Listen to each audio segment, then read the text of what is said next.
I met Christine at a seminar on industrial relations, one of those sessions where the speakers were full of theories but lacked any real-world experience. It felt like they were reciting from textbooks rather than sharing practical insights. Since my company was footing the bill, there I was. When lunchtime rolled around, I made my way to the hotel restaurant. After a quick stop at the bathroom, I arrived to find the place packed, with a 20-minute wait. The greeter asked for my name to add me to the list, but I decided to skip it and find somewhere else to eat. Just as I was about to leave, I heard a voice say, "I wish I could do that."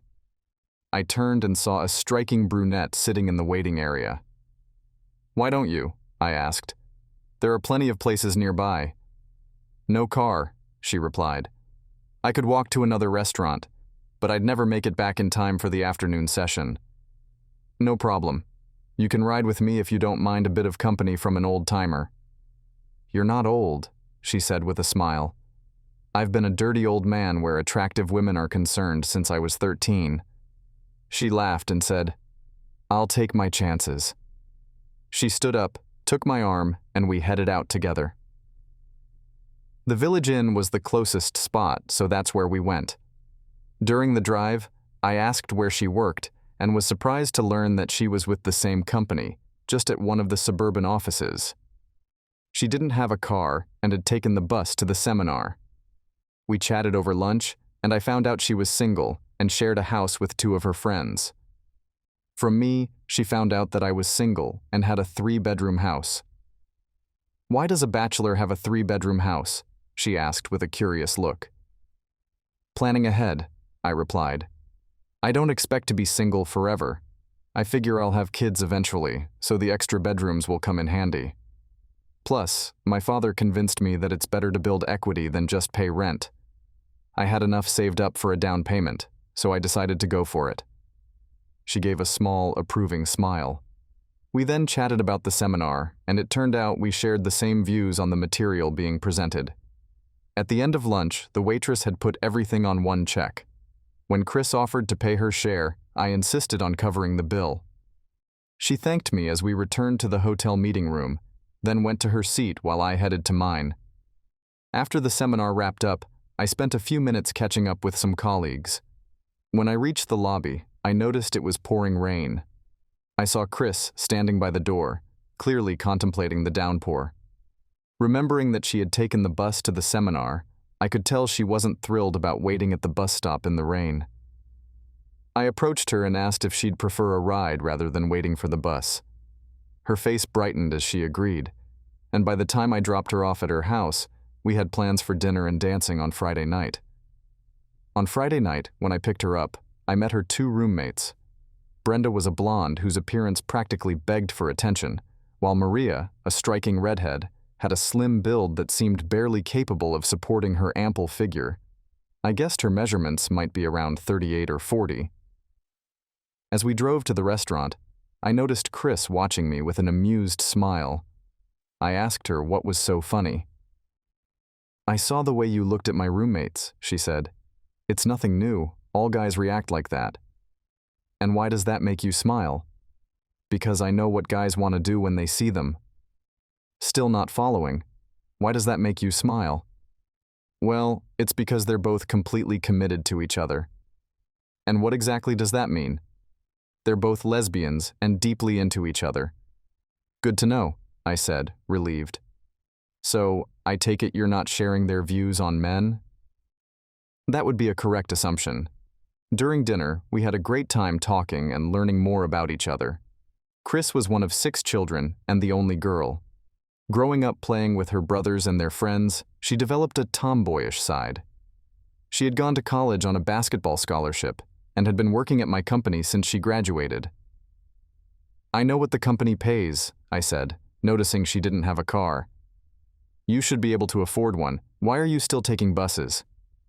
Her smile vanished. She stared at me for a moment before replying, "I don't need a car because I don't have a driver's license." "They're not that difficult to get," I said, trying to keep the conversation light. "I don't have one because they took mine away," Chris responded, her tone indicating this was a touchy subject.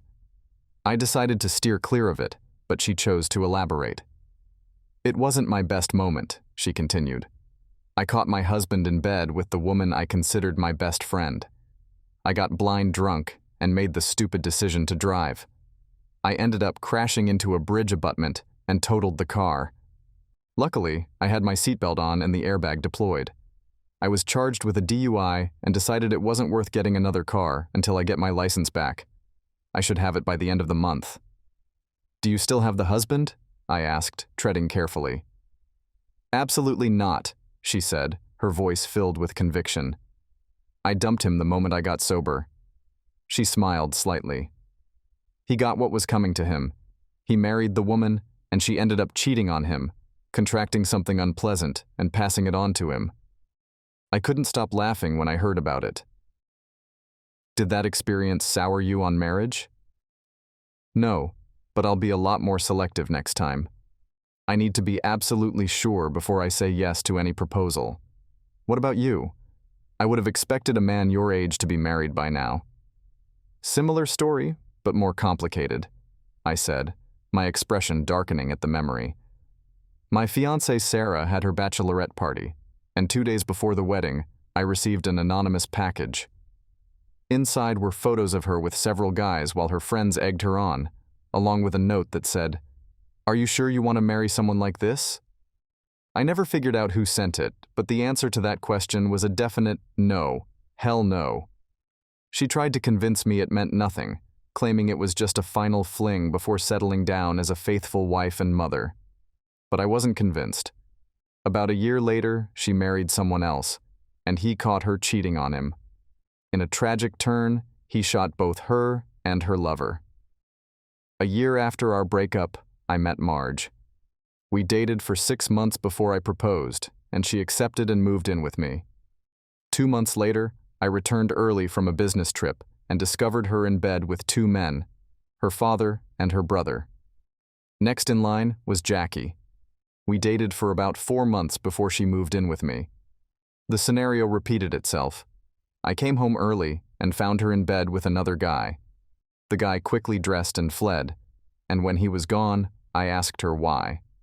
She looked at me as if I were dense and said, "Did you see the size of his member when he pulled out? I just had to try it, if only to see if I could handle something that big." Since then, I've been a bit wary of relationships. It took me a year before I felt ready to date again. Our dinner was followed by drinks and dancing. I enjoyed spending time with her, and when I dropped her off, she gave me a kiss on the cheek and said, "Call me. I had fun and would like to do this again." The second date led to many more. On the 4th date, I received a knee-buckling goodnight kiss. By the 6th, we had a steamy makeout session in the car after I dropped her off. On the 9th date, she suggested we go to my place instead of the car. "Since we can't do it at my place without an audience, I think we should go to yours." At my place, we had a steamy makeout session. During the next 2 dates, which also ended up at my place, she finally asked, "Why are we wasting time? We both know what we want to do." "I've been taking it slow because I didn't want to scare you off." "That's nice to know, but I'm ready. Lead me to your bedroom. I want to see if we have a future." "What do you mean?" "A few of my friends married and then divorced after realizing they weren't sexually compatible with their spouses. They were both virgins on their wedding night, and all admitted they wouldn't have married their husbands if they had known what to expect. I get where they're coming from because I've been through it myself. I wasn't a virgin when I married Jeff. I had a few boyfriends before him and ended relationships with a couple of them because they were terrible in bed. So if I don't meet your expectations tonight, I'm out of the running? Thanks, but no thanks. Grab your coat. I need to get you home." "What? You're serious? I'm ready to go and you're saying no?" "That's right." "You're turning down something that's freely offered? Why would you do that?" "I have my reasons, and that's all I'm going to say. Come on, get your coat and let's go." She grabbed her coat and stomped over to the front door. Turning to face me, she pulled out her cell phone and said, "Forget it, Dave. I'll grab a cab. I just need some space right now." She left, closing the door behind her. I started to follow her, intending to stop her from spending money on a cab, but then I stopped myself. The breakup wasn't clean, but it was a break nonetheless.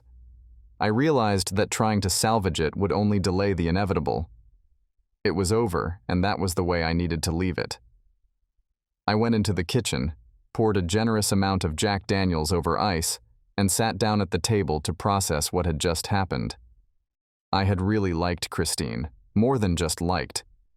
I had genuinely thought the relationship was going somewhere. I finished my drink and went to bed. The next few weeks settled into a monotonous routine: work, home, sleep, and repeat. I thought about Christine often, but resisted the urge to call her. Then, on a Thursday, 3 weeks after our split, I walked into my office and found Christine waiting for me. "About time you showed up. I've been waiting here for half an hour," she said. "You're lucky. It could have been longer. I'm 10 minutes early. What brings you here?" "I need to know what happened. I thought we had something good." "This isn't the right place to discuss it." "Okay, then give me a time and a place." I looked at her, weighing whether it was worth revisiting, but ultimately decided to give her what she wanted. The Hideaway at 5:30. "You're not just messing with me? You'll actually be there?" "I'll be there." As she walked away, I wondered why I hadn't simply told her it was a personal matter and that I wasn't ready to discuss it. Even as I thought it, I knew the reason. I could tell she wouldn't let it go until she had answers. So, I decided it was better to just get it over with. The rest of the day dragged on. I found myself glancing at the clock every 10 minutes, preoccupied with the 5:30 meeting at the Hideaway. When the workday finally ended, I headed to the restaurant, where Christine was already seated in a booth in the back. She had ordered in advance, and a Jack Daniels over ice was waiting for me. I sat down, took a sip of the drink, and looked across the table at her. "All right, Dave, spill it," she said. "Alice, Elise, Marge, Sarah, and Jackie." "What does that mean?" "You asked what happened between us, and those names are the answer." "You didn't give me much to go on, just a list of names." "Those names are why things ended. Do you remember our last time together?" She nodded. "Remember what you said?" She shrugged, not recalling. I prompted, "Think back. What were the exact words after 'lead me to your bedroom'?" She shook her head, signaling she didn't remember. I said, "You said, 'Lead me to your bedroom. I need to see if we have a future.' Does it ring a bell now?" "Yes," she admitted. "It felt to me like you were saying I'd be out of the picture if I didn't meet your expectations. Remember what I told you about my past with women? I didn't even mention high school or college.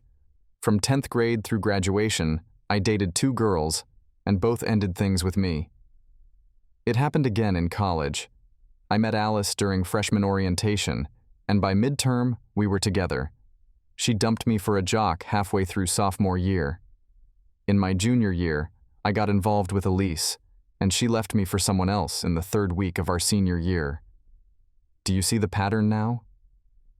I was already questioning what was wrong with me, why I couldn't hold on to a girl. I've moved past that, and now you're essentially saying, if I don't perform well in bed, I'm out? Can you imagine how devastating it would have been if we had been intimate, and then you started turning me down for dates? I'm not dealing with that. I'm sorry you took it that way. I only meant it as a joke. How was I supposed to know that? You had just shared how you dumped a couple of guys because they were bad in bed. Right after that, you hit me with the "if we have a future" line. I didn't see it as a joke. That's all it was, just a joke. I wanted to understand what went wrong and see if we could fix it. I genuinely thought we had something good before it fell apart, and I want to get us back on track. She looked at me with anticipation as I weighed her words. I had thought we had something good, and I wanted to see if we could get it back on track. Still, a small voice of hesitation lingered in my mind. Admitting it wasn't exactly manly, but I was afraid of getting hurt again. If it happened once more, I wasn't sure I'd be able to recover. While she claimed the future comment was a joke, She had also mentioned dumping guys who didn't meet her standards in bed. As I sat there, these thoughts raced through my mind. Suddenly, a voice in my head urged, "Cowboy up, Dave. You might not meet someone this great again. Don't let her go." Taking a deep breath, I asked, "Would you like to have dinner with me tomorrow?" Her smile was radiant, lighting up the room. We arranged for me to pick her up at 6 the next evening, and she left with a promise to see me then. I arrived at her place promptly at 6 and rang the doorbell. Brenda answered. When she saw me, her expression hardened. "Oh, it's you," she said, her tone icy. I bristled at her attitude. "Yes, it's me. Do you want to take your attitude somewhere else and let my date know I'm here?" She turned and walked away, leaving the door open. Unsure if I should follow, I decided against it. A minute later, Christine appeared at the door. "Why are you just standing there?" I figured it was safer to stay outside rather than risk a confrontation with Brenda inside. She gave me a long, thoughtful look before replying, "I'll grab my purse." She returned with her purse, and we headed to the car. As I pulled away from the curb, she asked, "Care to explain what happened back there?" I filled her in, and she responded, "I'm sorry, that was my fault." "Your fault? How so?" "When I stormed out of your place that night, I came home in a terrible mood. Brenda and Lois noticed something was wrong, and I told them you had kicked me out. It felt like our relationship was ending, even though I know now that wasn't exactly the case. They were so upset that they wanted to come over and confront you. I've been in a bad mood ever since, and when I mentioned I was going out with you tonight, they tried to talk me out of it. They're worried you'll just hurt me again and that you don't deserve another chance. They're my best friends from high school, and they're just looking out for me. Please don't let Brenda's attitude affect you." After dinner, we headed to the Boom Boom room for drinks and dancing. As Chris pressed her body against mine on the dance floor, it was clear what she hoped the evening would lead to. I wanted it too, but the lingering fear of rejection still haunted me. Once again, a voice in my head urged, "Cowboy up, Dave." At 11:30, we were in the car, and I asked, "Where to?" She glanced at me and replied, "Your place?"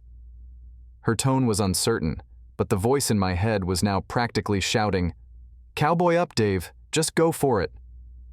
I smiled and said, "My place it is." When we arrived, she headed straight for the bedroom without a word. It was a clear signal. Walk in, go to the bedroom. I followed behind her. As soon as she entered the room, her clothes began to hit the floor. Things were moving faster than I anticipated, and I found myself a bit behind in undressing. By the time I got my clothes off, she had already pulled down the bed covers and was lying on the bed, ready and waiting. We made love. Just as I was preparing to cuddle, Chris suddenly sat up and said, "Oh no, look at the time. I've got to get home to shower and change. I have to work today." "On a Saturday?" "Yes, we have an audit scheduled for Monday, and I need to make sure everything is ready." I masked my disappointment and got dressed. On the drive to her place, she apologized. I didn't expect the night to end like this. Knowing I had to work today, I should have waited for our next date. When I asked if we could meet that evening, she said she couldn't because she'd be too exhausted. I also asked about Sunday, but she had a baby shower to attend. I didn't push further. When we arrived at her place, she gave me a passionate kiss and hurried inside. The weekend was consumed by house chores. One of the trade-offs of building equity rather than renting was that I couldn't just call a landlord to fix things. Monday came around, and I decided to call Christine's office. Mavis, who used to work in my office before transferring to Hanover to be closer to her family, answered the phone. I asked for Christine, and Mavis told me she was in a meeting. Since Mavis was an old friend, I took the opportunity to catch up. I asked about her husband and kids, listened to her updates, and then, in an effort to keep the conversation going, I asked about the audit. "Audit? What audit?" she responded, sounding puzzled. "The one you had to work on Saturday." "I don't know anything about an audit. and nobody's worked on a Saturday in this office in the 2 years I've been here.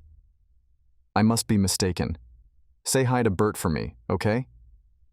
As I hung up, I found myself shaking my head, berating myself for getting involved with Christine again.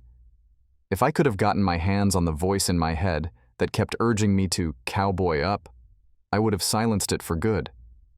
I had cowboyed up, and this is what it had led to. Once again, I felt like a failure in the bedroom. Alice, Elise, Sarah, Marge, Jackie, and now Christine. Screw it. Maybe it was time to start seeing call girls. At least then, the only person I'd have to worry about satisfying would be myself.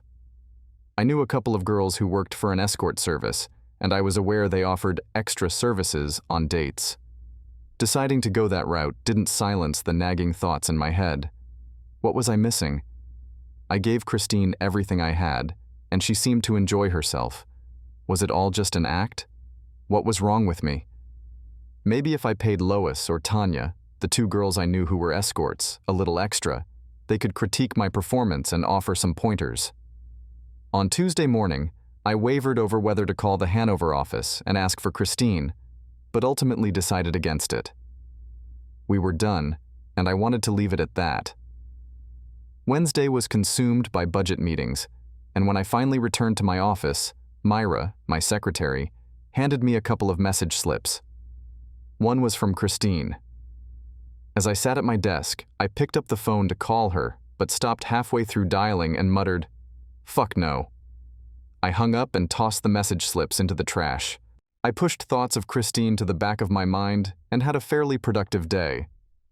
I had a long-standing habit of turning off my cell phone when I arrived at work and only turning it back on once I was in my car. I wasn't surprised to find missed calls and voicemails from Christine. I deleted them without listening or reading them. When I got home, I made myself a bite to eat. Jack Thomas, the regional manager, was retiring, and I had been promoted to take his place. His retirement party was on Saturday, and I had originally planned for Christine to be my date. Fortunately, I hadn't yet asked her. After dinner, I called Faraday Escort Services to arrange a date for Jack's retirement party and requested either Lois or Tanya if available. Fortunately, Lois was free, and I set up the arrangements. A bit of context is needed here. At my job, social functions are a regular part of the routine. While some events are optional, others are more or less mandatory. Skipping these functions is technically possible, but it could negatively impact your career if you catch my drift. With an upcoming event on the horizon and no current date, attending alone would make me stand out like a sore thumb. One day, while chatting with Jack Thomas in the break room, I mentioned my dislike for going to these functions solo. Jack told me about Faraday Escort Services, explaining how it operated and the associated fees. He clarified that it wasn't a typical call girl setup. Most of the girls were strictly for arm candy and wouldn't even give you a peck on the cheek at the end of the date. However, he mentioned that a few of the escorts did offer special services, but those arrangements were strictly between you and the escort, with Faraday staying out of it. For those interested in such services, wink, wink, Jack recommended Lois, Martha, or Tanya. I called Faraday, requested Lois, and took her to the function. After the event, I brought up the fact that I'd heard she offered special services. We discussed it, and I enjoyed a very satisfying 3 hours for just $300. I had used Lois several times, and she always took care of my needs with a smile. Although she only worked through the agency, she gave me her card so I could check her availability directly before contacting Faraday. One day, when I called her, she informed me she wouldn't be available that night, but suggested I contact the agency and request Tanya. She promised to inform Tanya about me. For nearly a year, I relied on Lois and Tanya for dates, whether I was between Marge and Sarah or Sarah and Jackie. Now here I was, taking Lois to Jack's retirement party, a recommendation from Jack himself years ago. The irony wasn't lost on me. Throughout the week, Christine left several voicemails, but I didn't respond. On Thursday and Friday, I retreated to my favorite sports bar after work, a place Christine had never been, so I didn't worry about her finding me, if she was even looking. However, that plan backfired. On Friday, while I was watching the Arizona Diamondbacks play the Colorado Rockies, something cold and wet was poured over my head and ran down my back. I spun around, fists clenched, ready to confront whoever was responsible, only to come face to face with Christine's roommates, Brenda and Maria. The bartender, who had witnessed the incident, tossed me a bar towel. I caught it and, still fuming, shouted at the two of them, "Why did you do that?" "Because you deserve it," Brenda snapped. "What did I ever do to deserve this?" Brenda, still glaring, replied, "You slept with her and then tossed her aside." "That's not true. She's the one who ended things. When I tried to see her again, she gave me some weak excuse about working on Saturday and attending a baby shower on Sunday. She forgot I work for the same company, so I knew she was lying. I double-checked and confirmed that office was closed from Friday until Monday."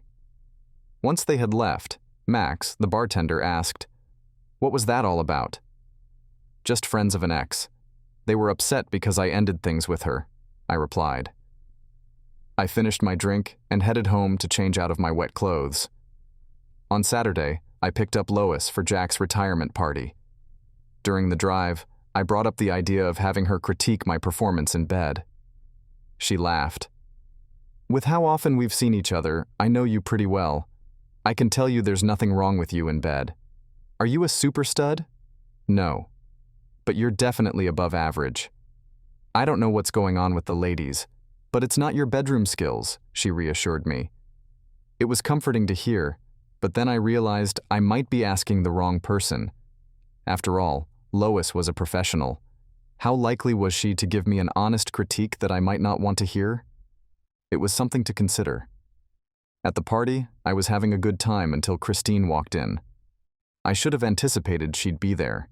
She knew Jack, so why wouldn't she attend? She was with a guy I didn't recognize, and for some reason, I felt an immediate dislike for him.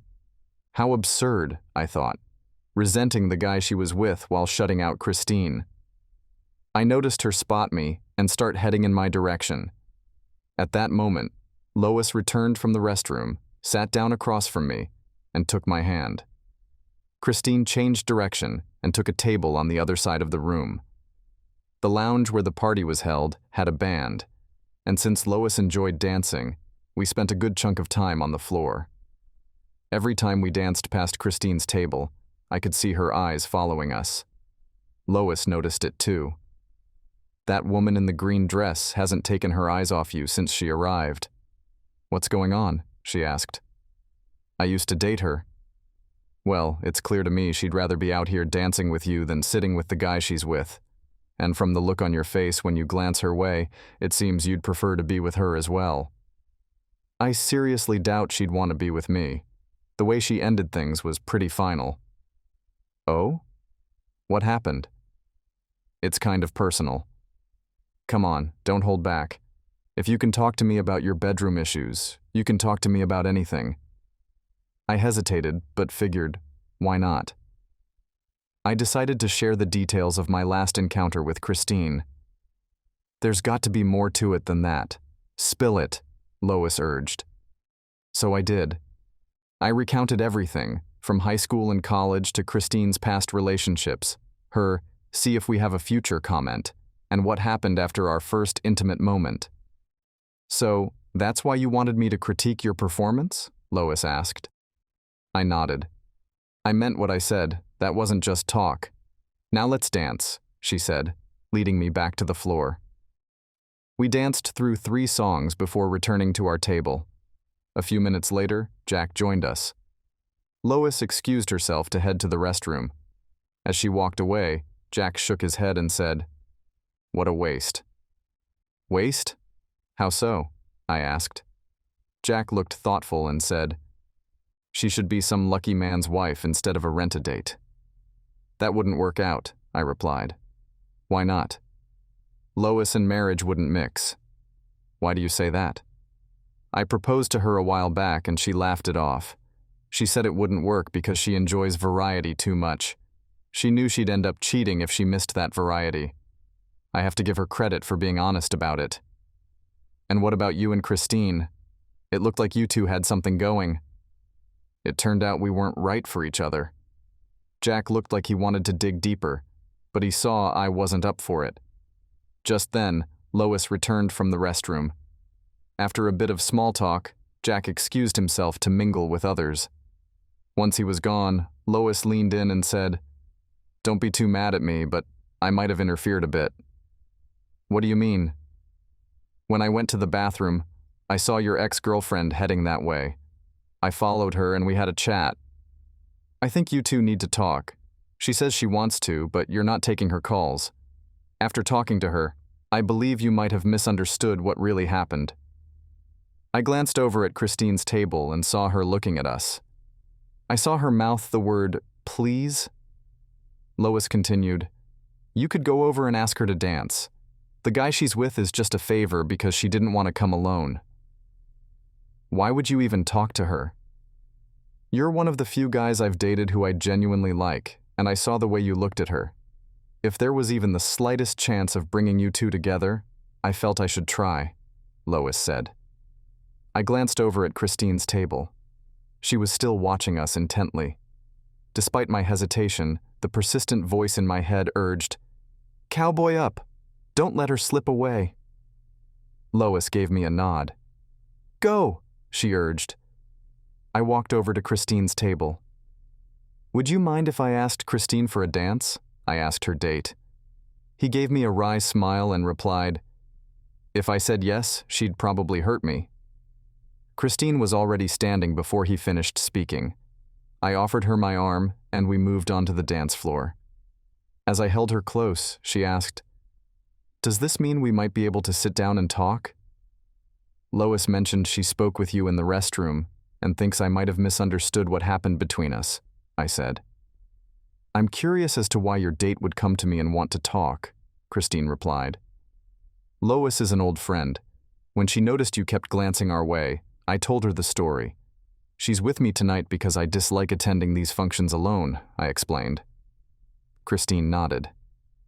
"Kind of like me and Jeff tonight." "So?" "Not tonight," I said. "How about dinner tomorrow?"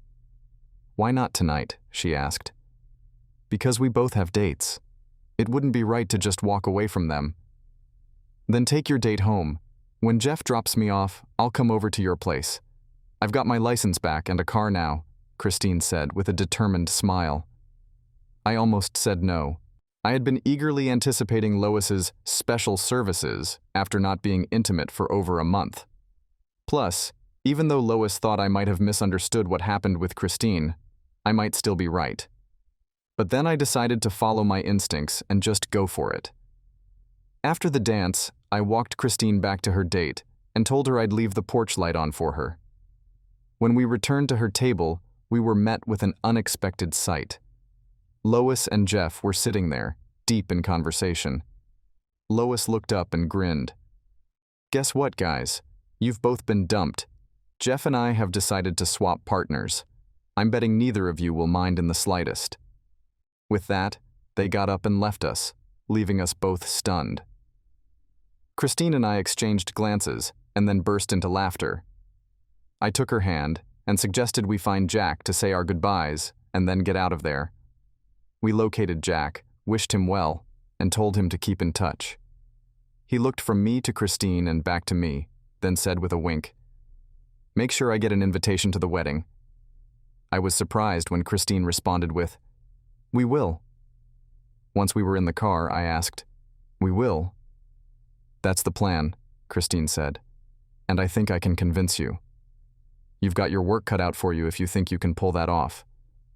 "I don't think it'll be that hard," she said with a smile. "All I need to do is show you that you've misunderstood what happened the last time we were together." "And how would you know what I was thinking?" "Oh, come on, Dave. You know I shared my entire history with men with you. When you found out I wasn't working on Saturday and Sunday, I know what you were thinking. I remembered how you reacted to my joke about seeing if we had a future together. When you learned I didn't have to work, I'm sure you thought it meant you didn't measure up. But that wasn't it at all. I was actually very satisfied. While we were dating, we never discussed exclusivity, and I was seeing another guy on and off. I had a date with him for Saturday, and I didn't want to cancel, especially since he had already bought tickets for a show. It wouldn't have been fair to him to cancel last minute. If he hadn't bought the tickets, I would have canceled to be with you. I lied about having to work because I knew you'd react badly if you found out I was seeing someone else right after we'd been intimate. I really wanted to stay and cuddle, maybe make love a few more times, but I had to rush off to maintain the pretense that I was busy with work. I did tell Chuck that I couldn't see him anymore when he dropped me off that night. The baby shower was real, and I couldn't skip it because I was the one organizing it. I honestly expected you to call me Monday night. After how amazing things were Friday night, I was planning to talk about exclusivity and even mention that I'd found the perfect ring at Zales. I was ready to come over and pick up right where we left off. When I didn't hear from you by Tuesday, I started calling, but you never returned my calls. Then on Friday, Brenda and Maria told me what happened at the sports bar. Knowing you'd be at Jack's party, I planned to corner you there. I was going to wait until you went to the bathroom, follow you, and catch you when you came out. Your date changed my plans. As we approached the light at Woodward, I signaled a right turn, and Chris asked, "Where are you going?" "To your place." "I don't want to go to my place. I want to go to yours." I checked my mirrors and, seeing that it was clear, changed lanes and turned left onto Woodward. Chris slid closer to me, placing her hand on the bulge in my trousers. "No need to break the speed limit, but hurry up and get us to your place. We have some catching up to do." The night was almost a perfect reenactment of our first time, and we fell asleep wrapped around each other. I woke up to Christine holding me, which quickly led to more lovemaking. Around 9, Chris said, "I wouldn't mind doing this all day, but right now I'm hungry. You need to feed me so I can keep up my energy." I hadn't done my shopping yet and only had the basics for toast and coffee, so I suggested we head to the Village Inn on Wolfenbarger for breakfast. As we ate, I knew I needed to address something, even if it might dampen the mood from our night together. "If you were already planning to marry me, why were you dating someone else while we were together?" She paused, studying me for a few moments before replying. "I didn't realize how strong my feelings for you were until you stopped all contact. It was devastating not being able to be with you, and not even being able to reach you made it worse. I found myself taking it out on Brenda and Maria, which was completely out of character for me. When they told me about what happened at the Extra Point, I knew I had to act. I couldn't just wait any longer. If I couldn't get you on the phone, I was prepared to corner you at Jack's party. If you hadn't been there, I would have been waiting for you at your office on Monday." I mulled over her words, the voice in my head urging me to take action. I decided to follow its advice and cowboy up. "So, how long of a courtship are you thinking about before we get married?" She smiled, her eyes bright. "That's entirely up to you. Given your background, I'm sure you'll want to take things slow. But I'm ready now. We could get the license on Monday, handle the 3-day waiting period, and be married by Friday. Like I said, it's all up to you."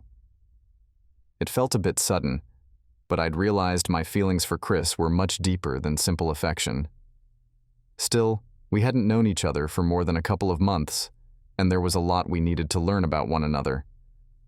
I took a deep breath and said, "I think we should take things a bit slower and get to know each other better before jumping into marriage." I thought I saw a flicker of disappointment in her smile, but I might have been mistaken. As I said, it's up to you. I'm ready whenever you are. After breakfast, we went back to my place and picked up where we had left off. Chris stayed the night, and the next morning she had to rush home to prepare for work. On Monday night, she arrived at my place with clothes for the week ahead. "No more rushing off in the morning," she said with a grin. "Now we can include some cuddle time in the mornings." I joked, "Should I hire bodyguards? I'm sure your roommates will come after me." Brenda and Maria are no longer an issue. I cleared things up with them when I got home yesterday. A few days later, she had to practically push me out of bed. It became clear to me that I needed to step up and take decisive action. On Friday night, Chris asked what I wanted to do on Saturday. I was thinking we might go ring shopping, I said. She nearly made me miss the chance to propose. After a night that left me utterly exhausted, Chris was relentless. Despite my fatigue, she pulled me out of bed and practically dragged me to the mall. By 10 o'clock, she had a ring on her finger. I had dropped to one knee in the jewelry store, proposed, and slipped the ring onto her finger as she said yes. After picking out the ring, we headed to Pegasus for breakfast and talked about the wedding. Since we'd both been through elaborate weddings before, Chris just wanted to get it done. We decided to get the license on Monday and have a civil ceremony the following Friday. Back home, Chris's enthusiasm for celebrating continued, leaving me thoroughly worn out. That evening, while I prepared dinner and Chris chatted with her mother on the phone, she asked, "Would a change in plans upset you?" "Depends. What's up?" "I want my mother at the wedding, but she won't be able to come until the week after next. I guess waiting an extra week won't be too bad." "Thank you, baby. I'll make it up to you. Starting right after dinner. Sound good?" "Definitely." After dinner, the lights were dimmed and soft music filled the room. We danced around the floor, her head resting on my shoulder, while I inhaled the sweet scent of her perfume. A glance at my watch told me our dance was nearing its end. She noticed, smiled, and asked, "Someone getting a bit anxious?" "You bet your sweet ass I am." "I'm ready if you are." "Then let's get out of here." I escorted Chris back to our table to retrieve her purse before we left together. Yes, Lois. As I mentioned before, I was promoted to regional manager when Jack retired, which involved traveling to several offices in my region. Since you've read about it before, you likely know what's coming. I came home early from my first trip in the new role and found Chris in bed with Jeff, the same guy she was with at Jack's retirement party. She tried to convince me it meant nothing, just a last fling before settling down. She said she loved me, and it was only about sex with Jeff. I didn't buy it and kicked her out. Her dating other people while we were together and sleeping with Jeff while wearing my ring made it clear what kind of woman she was, and would likely continue to be. Fortunately, the wedding was postponed because of her mother's availability. Christine was the last straw for me. I was done with pursuing women in hopes of finding a long-term relationship. From now on, it would be about enjoying the company of Lois, Tanya, and Marge. No more heeding the voice in my head telling me to cowboy up.